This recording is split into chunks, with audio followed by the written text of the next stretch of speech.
आउज़ बिल्लाहि मिनश शैतानिर रजीम बिस्मिल्लाहिर रहमानिर रहीम। अल्लाहुम्मा सल्ली अला मुहम्मदिन व अला आलि मुहम्मदिन कमा सल्लैता अला इब्राहीम व अला आलि इब्राहीम इन्नका हमीदुम मजीद। अल्लाहुम्मा बारिक अला मुहम्मदिन व अला आलि मुहम्मदिन कमा बारकता अला इब्राहीम व अला आलि इब्राहीम इन्नका हमीदुम मजीद। सी लैंग्वेज जिन बच्चों को बिल्कुल इस्तेमाल नहीं करना नहीं आती, तो उनको चाहिए कि डेव सी प्लस प्लस का सॉफ्टवेयर जो है वो इंस्टॉल कर लें। वैसे तो टर्बो सी भी कर सकते हैं, लेकिन डेव को करना क्योंकि आसान है, लिहाजा मैं ये आपको बता रहा हूँ। आज इत्तेफाक से एक स्टूडेंट आया हुआ, उसको नहीं आता कुछ। आप में से भी बहुत बेशतर लोगों को कुछ नहीं आता, तो ये डेव सी को इंस्टॉल कर लें आप। ये फ्री में हो जाएगा आपका। या सीडी ला के भी आप इसको किसी दुकान से जाके डेव सी प्लस प्लस का सॉफ्टवेयर इंस्टॉल कर सकते हैं। डेव सी आप यहाँ पर सर्च बार में लिखेंगे तो ये आपको यहाँ पे नजर आ जाएगा। यहाँ पे इसको क्लिक करेंगे तो ये आपका एफ का सॉफ्टवेयर जो है खुल जाएगा। इसके बाद यहाँ से फाइल में जाके न्यू भी कर सकते हैं, सोर्स फाइल, जैसे आप वर्ड में करते रहें, या ये आप ये इसको क्लिक कर कर भी खोल सकते हैं। अब मैं आपको बिल्कुल बेसिक प्रोग्राम बता रहा हूँ, स्क्रैच से बता रहा हूँ, तो लिहाजा पूरी तवज्जो दे दें। सी लैंग्वेज का प्रोग्राम जो है वो बेसिकली 5 चीज़ों पर मुश्तमिल होता है। एक होता है आपका पहला प्री प्रोसेसर डायरेक्टिव। लेकिन इसमें भी पढ़ने के बजाय मैं आपको और ज़्यादा आसान बता देता हूँ कि आपने सी लैंग्वेज का अगर पूरा प्रोग्राम बनाना है तो आप यहाँ पे लिखें include standard input output dot h, जिसे S T D I O dot h कहते हैं। उसके बाद आप लिखें इंट मेन, और उसके बाद ये ब्रैकेट खोलकर ब्रैकेट को बंद कर दें। उसके बाद ये आप इसकी मेन की बॉडी खोलें और इसमें आप लिखें प्रिंट एफ। स्क्रीन पे अगर कंप्यूटर की कुछ आपने प्रिंट कराना है तो आप प्रिंट एफ लिखेंगे। प्रिंट एफ लिखने के बाद ये ब्रैकेट देंगे और ब्रैकेट के बाद ये इन्वर्टेड कॉमा।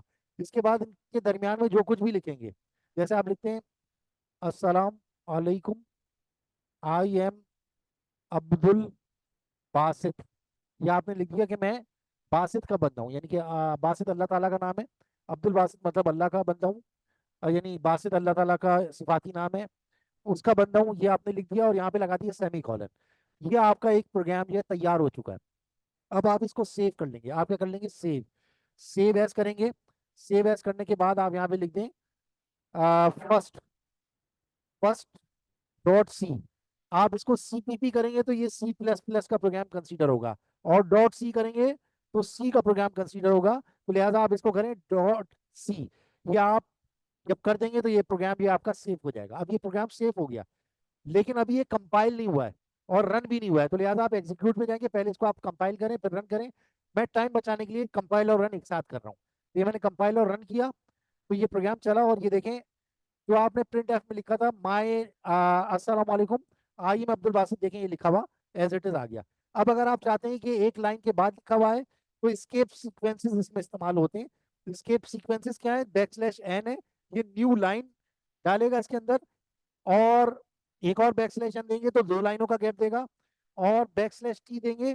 पहले मैं आपको ये दिखा देता हूँ, 2 बैक स्लैश एन हमने दिया और यही प्रोग्राम दोबारा चलाया तो आप देखें अस्सलाम वालेकुम ऊपर आया, फिर नेक्स्ट लाइन आई और फिर एक और नेक्स्ट लाइन आ गई, इसके बाद लिखा है ये आई एम अब्दुल बासित। तो ये बैक स्लैश एन से फर्क पड़ेगा। अगर आप बैक स्लैश टी देते हैं, आप बैक स्लैश टी देते हैं तो ये गैप देगा थोड़ा सा, जैसे कि आई के बाद आपने बैक स्लैश टी दिया और एम के बाद बैक स्लैश टी दिया, तो ये 8 कैरेक्टर्स का गैप देगा। उसके बाद एम प्रिंट करेगा, फिर 8 कैरेक्टर 8 कैरेक्टर, और ये स्पेस मिला के 17 का गैप देने के बाद माई अब्दुल बासित प्रिंट करेगा। तो इसको भी मैं एग्जीक्यूट करवा के दिखा देता हूँ आपको। तो ये देखें, ये आपको नजर आ रहा है अस्सलाम वालेकुम आई एम अब्दुल बासित। क्योंकि यहाँ पे मैंने बैक स्लैश टी 2 दिए हुए हैं, यहाँ पे बैक स्लैश टी 1 दिया हुआ है, और यहाँ पे सिंपल स्पेस दिया हुआ है, और इसके ऊपर बैक स्लैश एन ये दिया हुआ है और बैक स्लैश एन ये दिया हुआ है। तो इसके फ्रीक्वेंसीज यही होते हैं आपके, backslash n, backslash t, backslash a, backslash k और भी मुतादिद जो है हमारे पास कॉम्बिनेशन मौजूद है, वो आप बुक में देख लीजिएगा। यही आपके स्केप सीक्वेंसेस कहलाते हैं। तो ये आपका वेरी फर्स्ट प्रोग्राम है। अगर आपने नाम को प्रिंट करना हो तो आप इसको इस तरीके से प्रिंट करते हैं। तो ये आपका सिंपल प्रोग्राम था, तो ये आपको पता होना चाहिए। अब इससे मिलता जुलता मैं आपको एक और प्रोग्राम बना के दिखा देता हूँ, सेकंड प्रोग्राम। लेकिन अगर आपको ये समझ में आ गया हो तो आज के लिए आपके लिए इतना ही काफ़ी है। इसको अगर आपने 10 दफ़ा प्रिंट करना हो तो आप 10 दफ़ा ही प्रिंट एफ की स्टेटमेंट भी लिख सकते हैं। जैसे कि आपने कंट्रोल सी किया, और कंट्रोल सी करने के बाद आप इस स्टेटमेंट को ये 2 दफ़ा किया, आपने 3 दफ़ा किया, 4 दफ़ा किया, 5 दफ़ा, 6 दफ़ा, 7 दफ़ा, 8 दफ़ा, 9 दफ़ा, 9 दफ़ा, और ये 10 दफ़ा। अब ये जो है प्रोग्राम 10 दफ़ा इसको प्रिंट करेगा। ये आपने कंपाइलर रन किया तो ये देखें 10 दफ़ा प्रिंट कर रहा है इसको। 10 दफा प्रिंट कर रहा है। और अस्सलाम वालेकुम इसका जो है, क्योंकि मैंने बैक स्लैश एन नहीं दिया हुआ तो यहीं से प्रिंट कर रहा है, बैक स्लैश एन नहीं दिया हुआ यहीं से प्रिंट कर रहा है। तो 10 दफा इसने प्रिंट किया। लेकिन ये करना, क्योंकि एक मसला होता है, बार बार स्टेटमेंट लिखना, अगर ये 10 दफा है तो ठीक है, लेकिन अगर 10,000 दफा होता तो आपके लिए मुश्किल हो जाता। तो आप क्या करेंगे, फॉर का लूप लगा देंगे, फॉर, और यहाँ पे आप लिख देंगे count is equals to 0, count is less than 10, और काउंट प्लस प्लस आपने कर दिया, ये आपने कर दिया। और ये एक ही स्टेटमेंट आप जो है प्रिंट एफ की यहाँ से उठाया आपने और इसको इसके अंदर रख दिया आपने। और ये बाकी स्टेटमेंट्स आपको देने की अब जरूरत नहीं है, ये मैं मिटा देता हूँ, ये मैं मिटा देता हूँ। लेकिन फिर भी रिजल्ट जो है वो वही आएगा।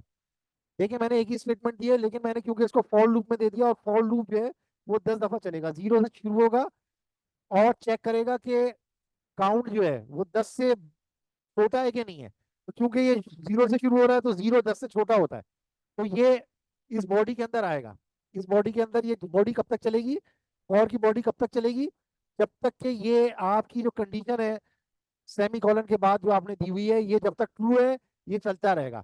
और एक दफा चलने के बाद इसमें एक का इजाफा करेगा, फिर एक दफा चलेगा, फिर एक दफा इजाफा करेगा, फिर एक दफा चलेगा, फिर एक दफा इजाफा करेगा। कब तक चलता रहेगा, जब तक ये कंडीशन ट्रू है।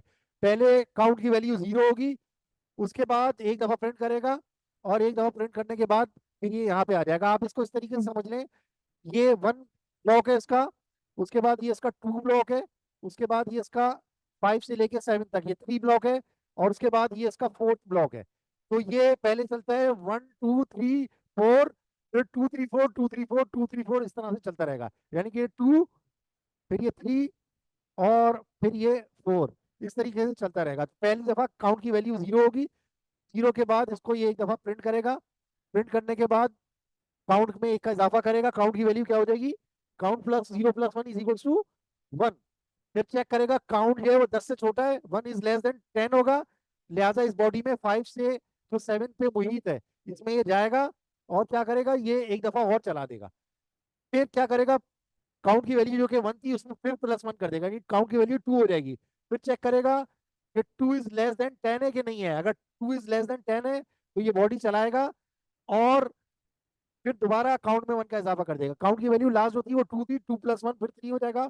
फिर ये चेक करेगा 3 इज लेस देन 10 है कि नहीं है, अगर कंडीशन ट्रू है तो लिहाजा फिर 5 से लेके 7 तक इसको चलाएगा। ये कब तक चलता रहेगा, जब तक ये कंडीशन ट्रू होगी, और एक वक्त ये आएगा कि इसकी वैल्यू जो है वो 10 आ जाएगी। 10 इज लेस देन 10 नहीं होगा तो क्या होगा, इस बॉडी से बाहर आ जाएगा, यानी लाइन नंबर 8 पे आएगा, और लाइन नंबर 9 पे इसका प्रोग्राम का एंड हो जाएगा। अब हम इसको चला के भी देख लेते हैं। कंपाइल एंड रन किया हमने इसको, काउंट को क्यों हमने डिक्लेयर नहीं किया, तो लिहाजा यहाँ पे इसको डिक्लेयर करना भी जरूरी है। यहाँ पे हम लिख देंगे अनसाइंड, अनसाइंड काउंट। इसको मैं इंटीजर भी दे सकता था, इसको मैं इंटीजर भी दे सकता था खाली, लेकिन मैंने अनसाइंड दे दिया क्योंकि इससे पहले आगे जो प्रोग्राम मैंने किए हुए, इससे पहले जो कर चुका हूँ उसमें मैंने इंटीजर दिया था, यानी मैंने अनसाइंड दे दिया।